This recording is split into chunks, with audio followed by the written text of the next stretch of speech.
চুরি, এমন কোনো উন্নয়ন নেই যেখানে চুরি করা যাবে না। প্রতিবাদ করতে গেলে নেতাদের হুমকি, এটা এখন সাধারণ ঘটনা। মাত্র 1 কিলোমিটার রাস্তা এবং জল নিকাশি ড্রেন তৈরি হচ্ছে, সেখানেও চুরি। এবার নিম্নমানের সামগ্রী দিয়ে রাস্তা এবং ড্রেন তৈরির অভিযোগ। প্রতিবাদ করায় তৃণমূল কাউন্সিলরের সমীর থেকে মিলল হুমকি। বনগাঁ পৌরসভা 2 নম্বর ওয়ার্ডের প্রায় 1 কিলোমিটার রাস্তা এবং জল নিকাশি ড্রেন তৈরি হচ্ছে। একাংশ স্থানীয়দের দাবি, সমগ্র রাস্তা এবং ড্রেন নিম্নমানের সামগ্রী দিয়ে তৈরি হচ্ছে। 4 দিনের মধ্যে ঝরে পড়ছে ড্রেনের স্ল্যাব, ভেঙে পড়ছে রাস্তা। প্রতিবাদ করলে তাদের বিভিন্নভাবে হুমকি দেয় ওই ওয়ার্ডের তৃণমূল কাউন্সিলর শিখা ঘোষের স্বামী উত্তম ঘোষ। তাদের মারতে পর্যন্ত যায় উত্তম। অভিযোগ হচ্ছে আমাদের 2 নম্বর ওয়ার্ডে যে রাস্তাটা হচ্ছে, এই ঢালাই সহ ড্রেনেজের যে ব্যবস্থাটা হচ্ছে এত নিম্নমানের করছে। এটা আজকে 4 দিন হয়েছে, স্ল্যাবগুলো বসিয়েছে, স্ল্যাবগুলো উঁচু করে ধরলে ভেঙে ভেঙে জুজুর করে পড়ে যাচ্ছে।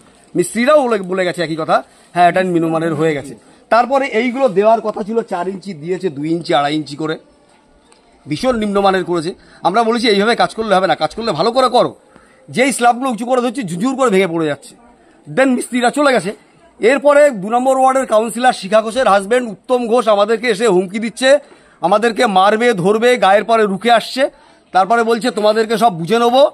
হ্যাঁ, আমাদেরকে বলে গেল তোমাদেরকে বুঝে নেবো, আর হচ্ছে তোমাদের এক্ষুনি থানায় ভরে দেবো। এই হচ্ছে কাউন্সিলরের অ্যাক্টিভিটিস। ওনাকে আমি বলেছি, দেখুন দাদা, আপনি মাননীয় 2 নম্বর ওয়ার্ডের প্রধান, আপনি একজন মাননীয়, আপনি এই ধরনের ব্যবহার করতে পারেন না, এটা আপনার ইন্টেনশন না। ওনাকে রিপিটেডলি রিকোয়েস্ট করেছি, করজোড়ে রিকোয়েস্ট করেছি ওনাকে আমি।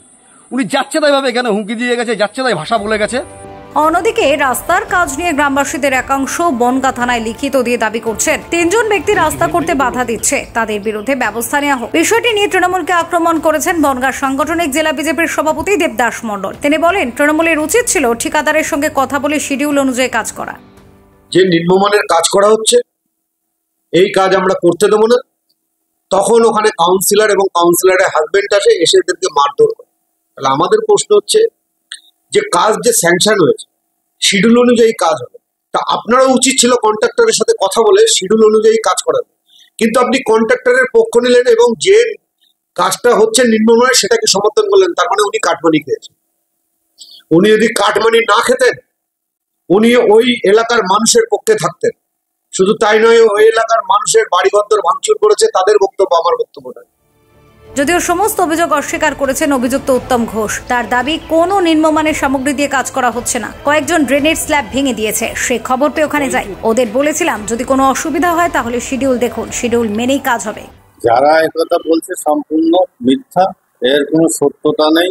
আমি ওখানে গেছিলাম একটাই কারণে, যখন শুনি যে ওখানকার 2 থেকে 3 জন তারা ওখানে স্ল্যাব ভেঙে ফেলেছে এবং সেটা আমি দেখতে গিয়েছিলাম, এবং ওখানে কোনো রকম নিম্নমানের কোনো কাজ হয়নি। এবং আমি পরিষ্কার বলেছি যে আপনাদের যদি অসুবিধা হয়, সেই যে শিডিউল আছে কাজের, সেই শিডিউল দেখেই এখানে কাজ করবে।